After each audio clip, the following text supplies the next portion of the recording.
बिस्मिल्लाहिर्रहमानिर्रहीम। अस्सलाम वालेकुम dear viewers, hope you are fine. आज मैं लेके आई हूँ आपके लिए भुनी हुई कलेजी की रेसिपी, टिक्का मसाला कलेजी की रेसिपी। बहुत आसान झटपट रेसिपी है। कलेजी को कैसे साफ़ करते हैं और इसको कितने टाइम के लिए पकाना है कि ये बिल्कुल नरम और जूसी बने।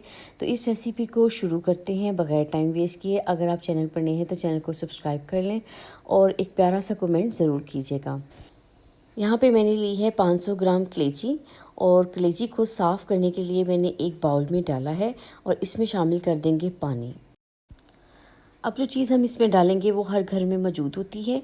आपने यहाँ पे सिरका लेना है और 1 से 2 खाने के चम्मच आपने इसके अंदर सिरके के डाल देने हैं और इसको थोड़ी देर के लिए आपने कवर करके रख देना है। तकरीबन मैंने इसको कवर करके 15 मिनट के लिए रखा था। यहाँ आप देख सकते हैं कलेजी के ऊपर थोड़ी सी झाग सी आ गई है। यहाँ पर ये अच्छी तरह साफ़ हो चुकी है। अब हमने सिर्फ कलेजी को निकालना है और साफ़ पानी से 1 से 2 मरतबा अच्छे से इसको धो लेना है। यहाँ आप देख सकते हैं, चेक कर सकते हैं कि कलेजी किस कदर साफ़ हो चुकी है और जो भी इसमें ब्लड वगैरह था वो सब अलग हो गया है। अब कलेजी को 2 से 3 पानी अच्छे से साफ़ कर लें और इसके बाद इसको खुले बर्तन में निकाल लें। अब हम इसमें कुछ स्पाइसेस शामिल करेंगे। यहाँ पे मैंने शामिल किया है आधा खाने का चम्मच भुना कुटा ज़ीरा, जो ना सिर्फ इसके जायके को बढ़ाता है बल्कि खुशबू भी बहुत अच्छी आती है। आधा खाने का चम्मच भुना कुटा सूखा धनिया, 3 खाने के चम्मच गाढ़ा दही, 1 खाने का चम्मच इसमें लहसुन अदरक का पेस्ट शामिल करेंगे या लहसुन को कूट के शामिल कर लें। इसके अलावा हम इसमें शामिल करेंगे नमक आपने अपने जायके के मुताबिक शामिल करना है। मैंने यहाँ पे बिल्कुल लेवल का 1 चाय का चम्मच शामिल किया है। अब इसके साथ हम शामिल करेंगे लाल मिर्च पाउडर, वो भी आप अपने जायके के मुताबिक या 1 चाय का चम्मच शामिल कर लें। इसमें शामिल करेंगे थोड़ी सी हल्दी पाउडर, आधा खाने के चम्मच के बराबर, और इसके साथ ही हम शामिल करेंगे 1 चाय का चम्मच टिक्का मसाला। आप किसी भी अच्छे ब्रांड का टिक्का मसाला इसमें शामिल कर लें।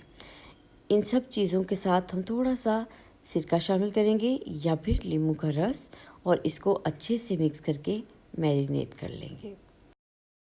यहाँ पे आपने इसमें 2 खाने के चम्मच घी, बटर या कुकिंग ऑयल, कोई भी एक चीज़ ज़रूर शामिल करनी है और मिक्स करके कवर करके आप रख दें। अगर आपके पास टाइम है तो आधे घंटे के लिए रख दें, नहीं तो आप इसको फ़ौरन भी कुक कर सकते हैं। आप चाहें तो इस वक्त इनको सीखों पे लगा के बारबेक्यू भी कर सकते हैं। मैं इसे पैन में ही पकाऊंगी लेकिन फ्लेवर पूरे का पूरा बारबेक्यू का ही आएगा। चलिए जी, इसको कुक करना शुरू करते हैं। फ्लेम को ऑन करते हैं, कढ़ाई को चूल्हे के ऊपर रखते हैं और इसके अंदर हमने कुछ नहीं शामिल करना क्योंकि इसमें हमने दही शामिल किया है, सिरका शामिल किया है। जैसे ही फ्लेम ऑन करेंगे, दरमियानी आंच रखेंगे तो ये अपना पानी खुद ही छोड़ देंगे। तो बस जी, इस टाइम पे इसको हम कवर करके 5 मिनट के लिए रखते हैं। 5 मिनट हो गए थे इसको पकते हुए और आंच दरमियानी थी। यहाँ पे आप देख सकते हैं कि इसमें कितना पानी आ गया है और बस इस टाइम पे मज़ीद आपने इतनी आंच रखनी है कि ये 10 मिनट के लिए कुक हो जाए। टोटल 15 मिनट इसको कुक होने में लगेंगे। कवर करके मज़ीद 10 मिनट के लिए रख देते हैं और 10 मिनट के बाद इसकी पोजीशन ऐसी है। ज़बरदस्त सी कलेजी तैयार हो चुकी है। यहाँ आप चेक कर सकते हैं इसके अंदर मसाला कितना ज़बरदस्त सा बन गया है और इसके अलावा इसकी सॉफ्टनेस भी मैं आपको चेक कराती जाऊँ। कलेजी को आप जितना पकाएंगे ये उतनी ही हार्ड बनेगी। तो बहुत ही ज़बरदस्त सी नरम सी मज़ेदार सी कलेजी तैयार है। अब इस टाइम हम मसाले को टेस्ट कर सकते हैं और अपने टेस्ट के अकॉर्डिंग मसाले को एडजस्ट कर सकते हैं। यहाँ पे मैंने कुटी लाल मिर्च थोड़ी सी इसमें शामिल की है। इसके अलावा इसमें नींबू का रस शामिल कर दें।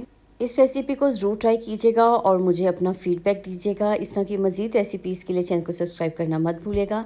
मिलते हैं किसी नई मज़ेदार सी रेसिपी के साथ। दुआओं में मुझे याद रखिएगा, अपना ख़ास ख्याल रखिएगा। टेक केयर, अल्लाह हाफ़िज़।